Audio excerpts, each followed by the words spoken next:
পিলখানা শ্যুটআউট কাণ্ডের মূল দুই অভিযুক্তকে সাহায্যের অভিযোগে আটক ৩ মোহাম্মদ বিলাল, মোহাম্মদ ওয়াকিল ও দিলদার হোসেন। কলকাতার বউবাজার এলাকার বাসিন্দা অভিযুক্ত হারুন খান ঘনিষ্ঠ।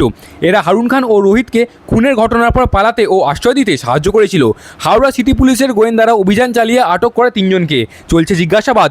হাওড়া ও কলকাতার একাধিক জায়গায় অভিযান হাওড়া সিটি পুলিশের, তবে মূল অভিযুক্তরা ফেরার। অন্যদিকে নতুন করে কোনো অপ্রীতিকর ঘটনা না ঘটলেও আজও থমথমে রয়েছে পিলখানার অঞ্চল। তবে ঘটনার পর থেকেই এলাকায় বসানো রয়েছে পুলিশ পাহারা। শফিক খানের পরিবারের পক্ষ থেকে জানানো হয়েছে, যদি প্রয়োজন হয় তাহলে ইনসাফের জন্য আমরা আবারও পথে নামব। সব মিলিয়ে আজও চাপা উত্তেজনা রয়েছে পিলখানা অঞ্চলে। ওর দিয়ে কালো চাইবে আমার ভাই, আমাকে ইনসাফ চাইয়ে না, না পড়বে ধরা তো আমি ফির থানা যাব, না অ্যাকশন নেবে, ফির আমি ভিড় লেগে দেবো। আমার ঘরে ৫,০০০ লোক, আমি একলা, আমি বস্তি মহল্লা আমাদের পুরো যেত আছে, আমাদের ভগ্গু মোড়ে সব সিসিটিভি ফুটেজে দেখা যাচ্ছে যারা যারা মেরেছে তাদের দেখা যাচ্ছে। এখনো পর্যন্ত ২৬ ঘন্টা হয়ে গেছে। পুলিশ তো আমাদেরকে গৌতম চৌধুরী বলেছে তো স্যার কি আমি দিদি আর আমি তোমাদেরকে বলছি, বলে যাচ্ছি, অত লোকের সামনে বলেছে কি আমি ২৪ ঘন্টার মধ্যে ওকে আমি ধরা করব।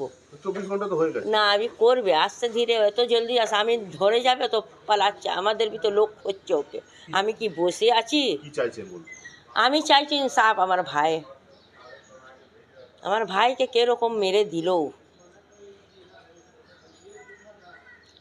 আমি খালি খুঁজছি ওকে, আমি বি খুঁজছি, আমি বসে আছি, আমি এত সহজ আছে। ও দুসরা আমাদের ঘরে হাত দিয়েছে, পুলিশের ছেলেকে মেরেছে।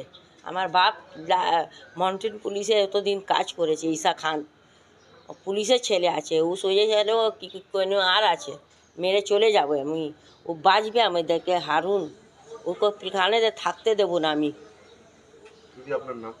আমার নাম Anwari Begum. Bureau report, bengaltv.in।